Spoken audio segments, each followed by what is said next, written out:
Hello students, myself Jannavi Kore. Now we are going to prepare the chapter Continuity and Differentiability. In this already we have seen the first video that was on the chapter Continuity.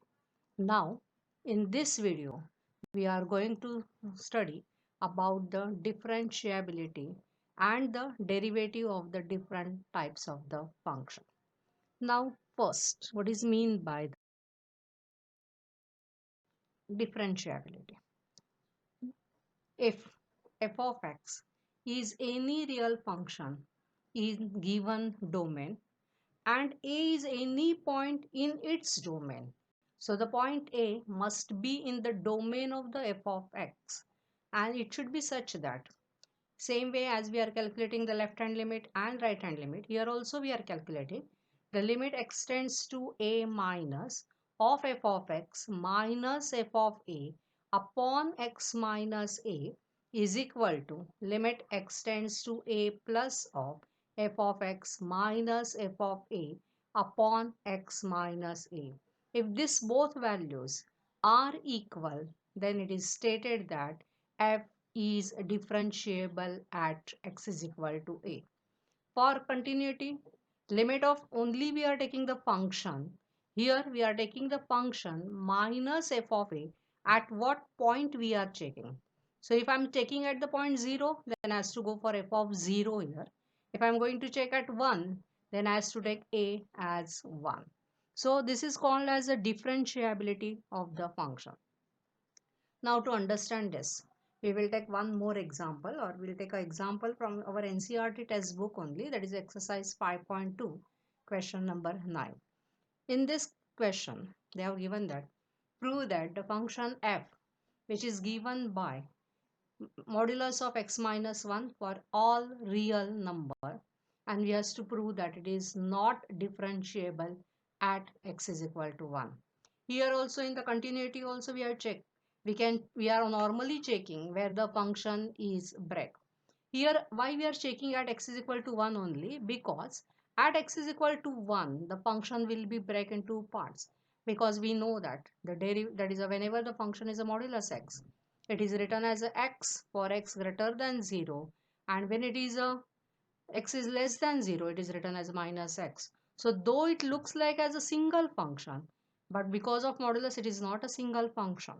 It is given in the two part, that is f of x will be x minus 1 when x is greater than or equals to 1, and will be minus of x minus 1 when x is less than 1. So the function is break at 1. So we are checking the differentiability at 1. We are not checking at the different point. Now for that, first we'll calculate f of 1. So what is f of 1? That should be the modulus of 1 minus 1, that is a 0. Now we have calculated f of 1. Now we will go for the left hand limit.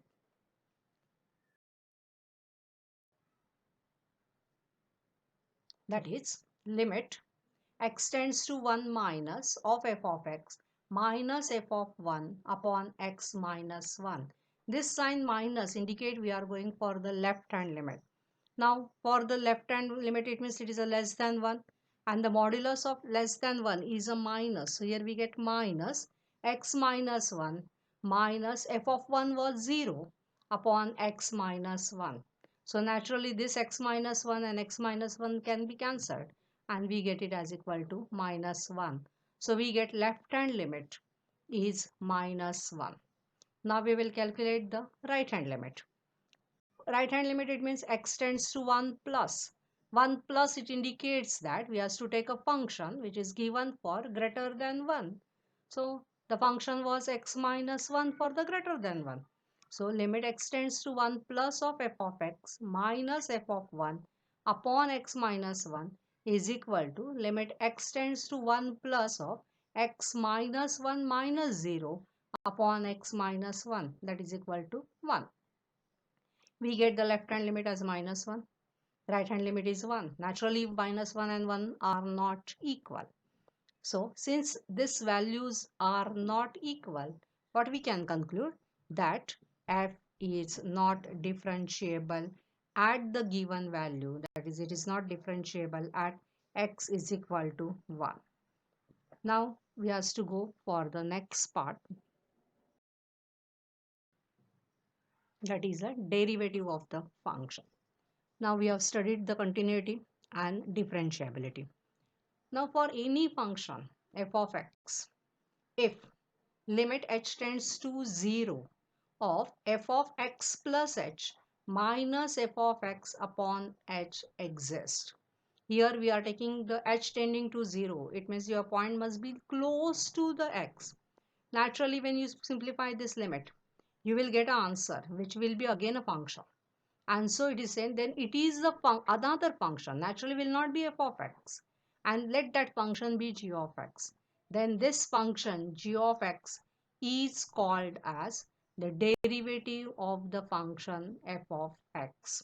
So this we have studied actually in the 11th standard, that is called as a first principle, or by the definition, that is a f dash of x is written as limit h tends to 0 f of x plus h minus f of x upon h, and this is denoted by either the f dash of x or d by dx of f of x. Now instead of f of x, if I'll replace, that is instead of f of x we say y, means y is equal to f of x, then its derivative is denoted by y dash or dy by dx or y1. Now this process of finding the derivative of a function is called as the differentiation. So differentiation is a process in which we are calculating the derivative. When f of x is differentiated with respect to x, then it is written as f dash of x. If we are differentiating f of x with respect to any other value, then we will not denote it as a f dash of x. Now we will study about the working rule of the derivative. Now the working rules are this. There are four basic working rules. The first, d by dx of u plus minus v. It means that there are the two functions and they are separated either by plus or by minus. Then it can be solved as the derivative of the first plus or minus derivative of the second function. That is the first rule, that is also called as addition. Another is the product rule. The word itself says product, it means multiplication. So if there is a multiplication between the two functions, so u is a one function, v is another function, then derivative of u into v will be u derivative of v plus v derivative of u. Or we can say that, we can remember in a way, first derivative of the second plus second derivative of the first. Now here we have considered only the two functions. Now it may happen that there are the three functions. So if the functions are u, v and w, then the derivative of u, v, w will be written as u, v derivative of w plus uw derivative of v plus vw derivative of u. So that can be stated as first two take the derivative of the third, then the second time we will take the derivative of the middle. So remaining two will remain as it is. So uw will remain as it is and derivative of the middle one, that is a v, and then we'll take the derivative of the first part. So as we are taking derivative of u, v and w will be kept as it is. So that is a product rule for the three functions. Now the next is a quotient rule. Quotient, it means it is a division. So we have to go for derivative of u upon v. Then it is written as v u dash. U dash, it means derivative of u with respect to x, minus u v dash upon v square. Or we can remember it as, that is a denominator derivative of numerator minus numerator derivative of denominator upon denominator square. So these are the basic working rules which we are going to apply depending upon the given requirement or given sum.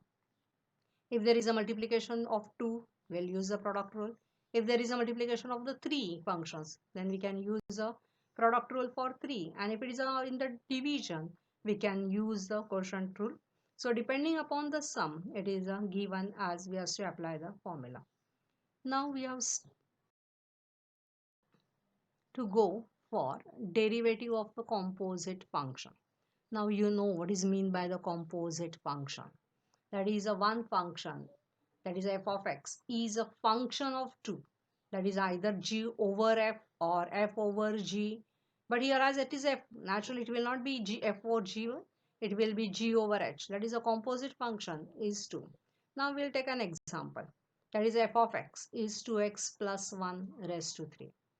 That is a composite function because what happened here, if I'll just write x cube instead of 2x plus 1 cube, if I'll write just x cube, it becomes a simple function because x changes, x cube changes. Here what happened, the function is a function of 2x plus 1 itself, and so it is called as a composite function. Now to find out the derivative of the composite function, first, we'll assume that let 2x plus 1 be any other function g of x. Now we'll try to find out its derivative. Now the derivative, you know all the formulas, basic formula what you have studied in the 11th is derivative of x with respect to x is 1 and derivative of constant is always 0.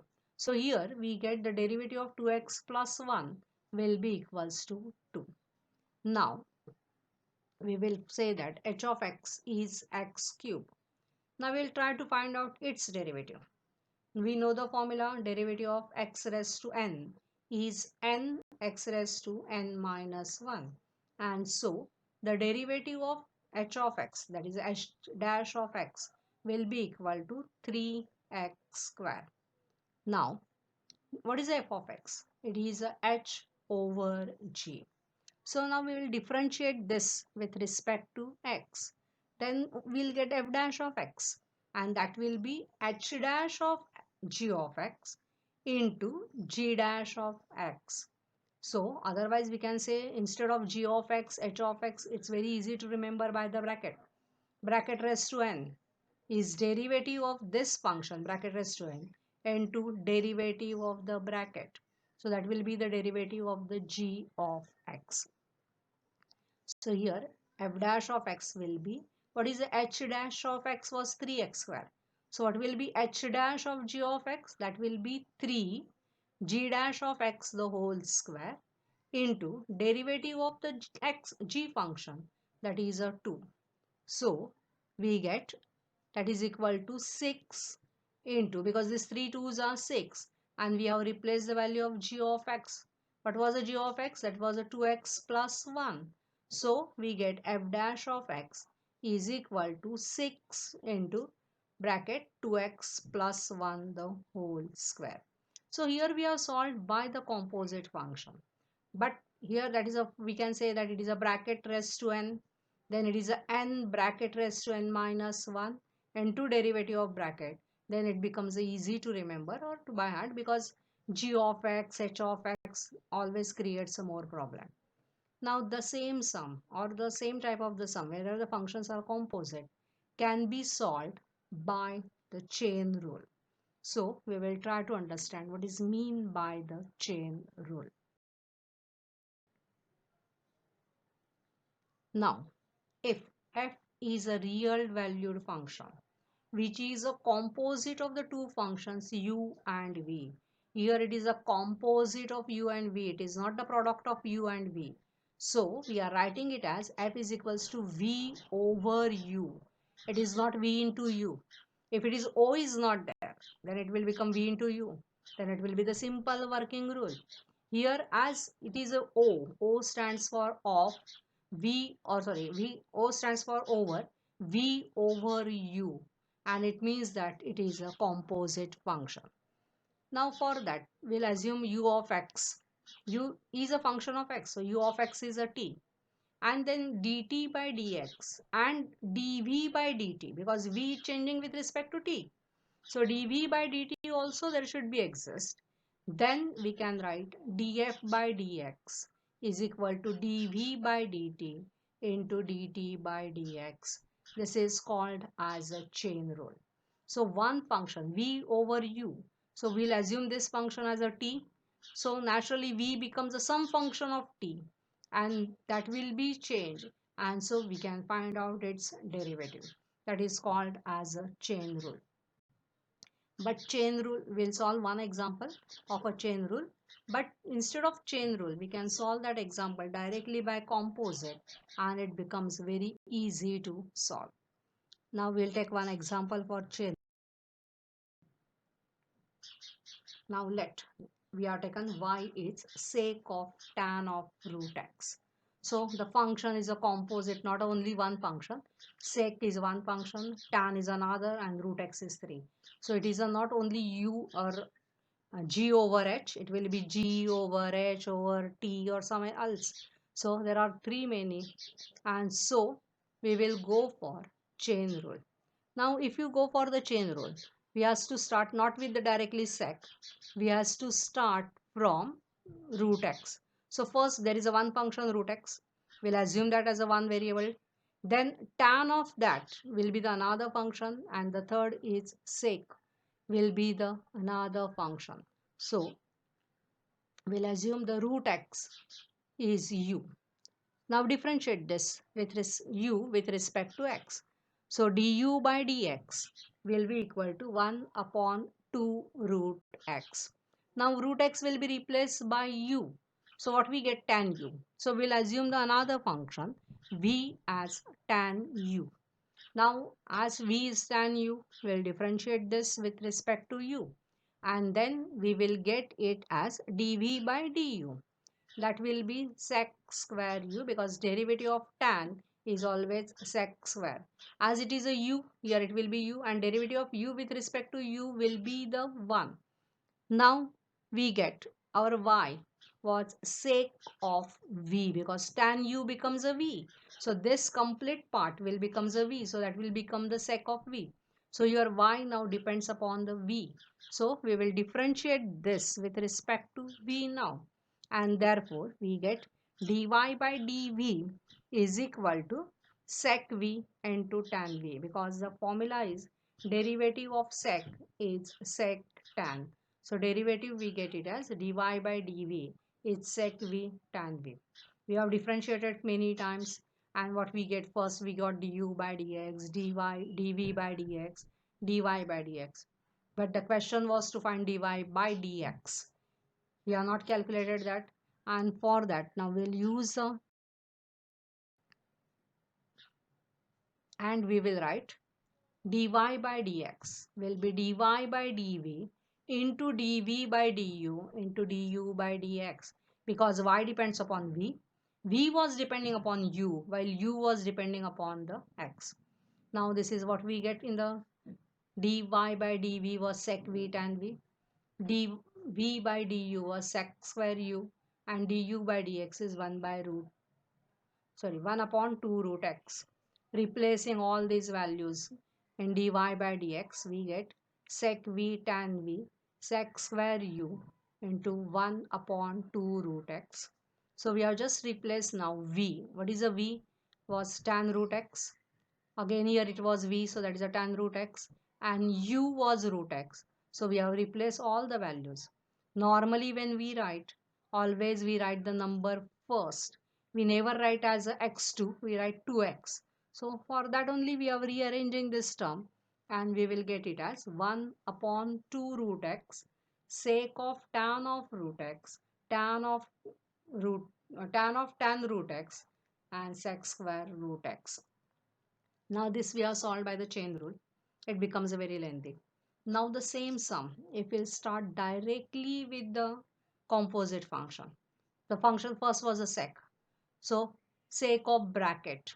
It's sec of bracket tan of bracket. Then derivative of bracket. Our bracket was tan of root x. So derivative of tan of is a sec square of bracket, and then again this becomes a bracket for tan. So that is a derivative of the bracket. So that is a 1 upon 2 root x. So the same answer you will get by the composite function also, and then it becomes a shorter method. In the chain rule it becomes very lengthy. Now we will find out the derivative of implicit an explicit function. Now for that, first we should understand what is the difference and the meaning of this. First, when the function is given such that it can be expressed as y in terms of x or x in terms of y. Whenever one variable can be expressed as a function of the another variable, such functions are called as explicit function. Now for that, we will take one example as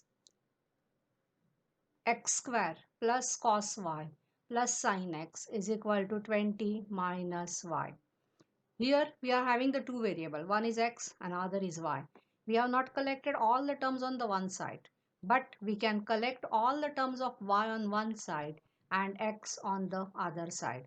And we get cos y plus y is equal to 20 minus x square minus sin x. So here we are getting all the terms of y on one side and the x on the other side.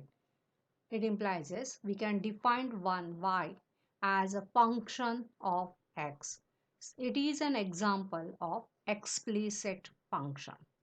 Now the next, when we cannot collect one variable on the one side and the other on the another side, we cannot express function in y as a terms of x or x in terms of y.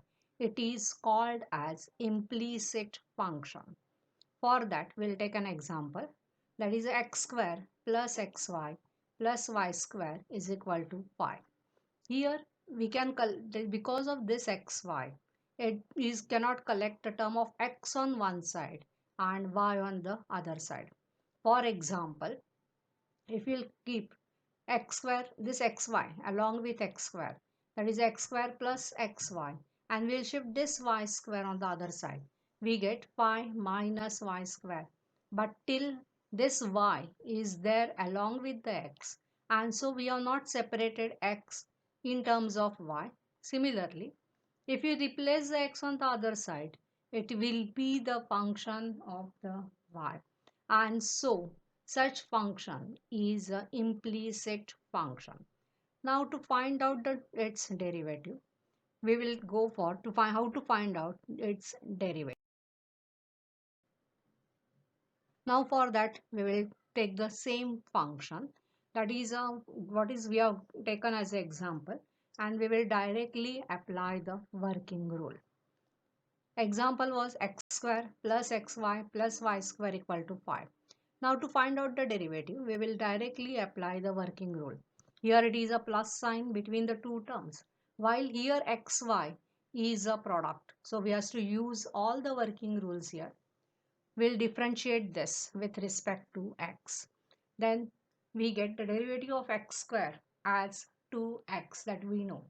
Here x and y both are the variable and there is a multiplication. So we have to use the product rule. X derivative of the y, so that will be dy by dx, plus y derivative of x with respect to x is 1. So we get the derivative of xy as x dy by dx plus y plus derivative of y square. It will be 2y then dy by dx. For that y square, it will be x raised to n. So we get 2y. Again we have to take the derivative of y. So it becomes a dy by dx. And derivative of constant phi will be equal to 0. Now to simplify this, we will open the bracket. We get 2x plus x dy by dx plus y plus 2y dy by dx equal to 0. We have to calculate the value of dy by dx. We will keep the term of dy by dx on one side and remaining terms will shift on the other side. And while collecting this, we will take the dy by dx common. So we get dy by dx in the bracket x plus 2y will be equals to minus 2x plus y, and therefore we get dy by dx is equal to minus 2x plus y upon x plus 2y.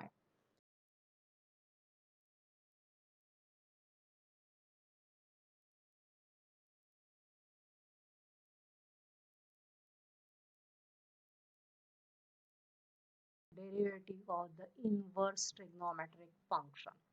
Now the inverse trigonometric function, for that, now we will go for the derivative of the inverse trigonometric function. We already studied the inverse trigonometric functions. Now to get when the function is given in the inverse, using the formula of the inverse, we can find out its derivative. For that, they have given the different formulas. That is a derivative of sine inverse of x is equal to 1 upon under root of 1 minus x square and so. So you have to remember that formulas and then we can apply. For that, we will take an example. Sine inverse of x plus 3x is y. As it is here, the inverse is there. It means it is an inverse trigonometric function. But this is a very simple function given. And so we can go for the derivative directly. That is a differentiate with respect to x. Now derivative of y with respect to x is dy by dx. Derivative of sine inverse of x is 1 upon under root of 1 minus x square plus derivative of 3x is 3. So we get the derivative, that is the value of dy by dx. But every time the function will not be the simple function as given in this. Sometimes they give the composite in the inverse. Now when such is given, first we will simplify that composite function and then we find out the derivative. Now what it mean by, or what is the meaning of the composite in the inverse? For that we will take one more example.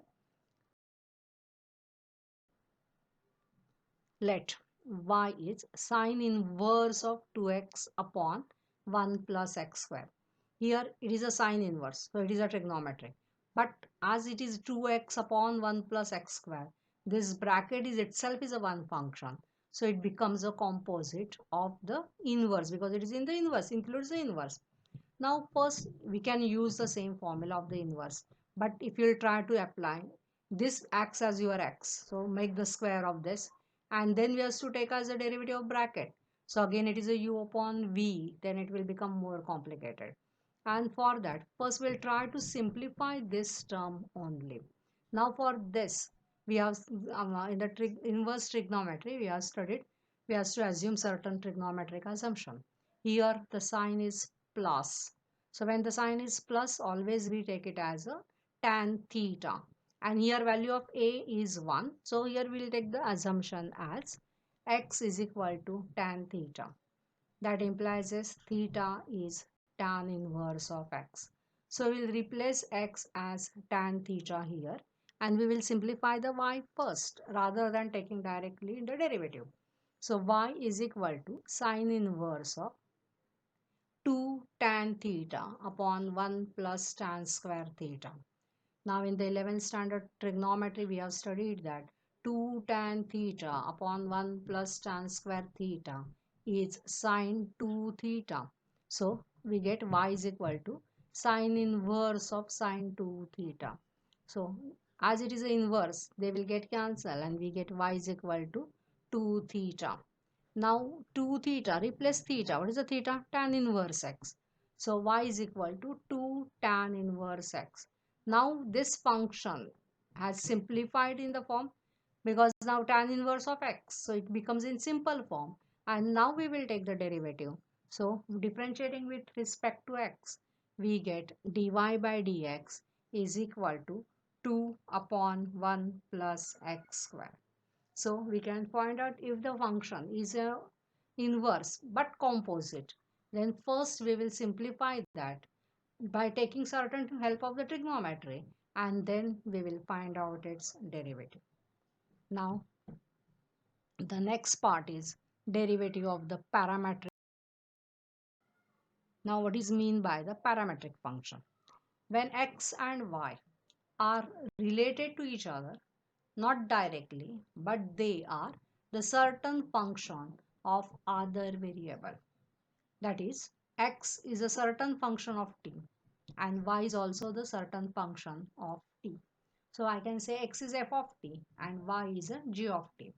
Then this function is called as a parametric function. For example, to understand this, we'll take an example. Let x is equal to a cos theta and y is equal to a sine theta. Now this x and y both are expressed in terms of theta, and so they are expressed in the third variable, and so they are called as a parametric function.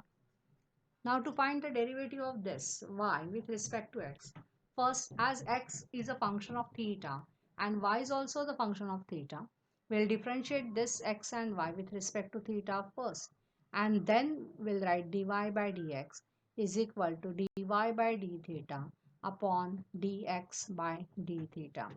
Now to understand this, we will solve the same sum which we have taken, that is x is equal to a cos theta and y is equal to a sin theta. Now x is a cos theta. So x depends upon the theta. So we will differentiate this with respect to theta. So we get dx by d theta is equal to a. Derivative of cos theta is minus sin theta. So we get dx by d theta is equal to a into minus sin theta. Now y was given a sin theta. So differentiating this with respect to theta, we get dy by d theta is equal to a cos theta. Now dy by dx is dy by d theta upon dx by d theta. So that will be equal to a cos theta upon minus a sin theta, that is equal to minus cot theta. In this way, we can calculate the dy by dx for the parametric function as well. So thereby we have completed the derivative of the different type of the function, that is a composite function, explicit function, implicit function, inverse trigonometric and parametric function.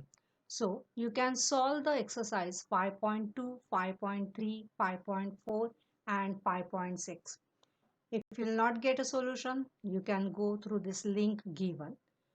About the 5.5 is a logarithmic function, and about that we will go for in the next video, and then you can apply and solve exercise 5.5. Thank you.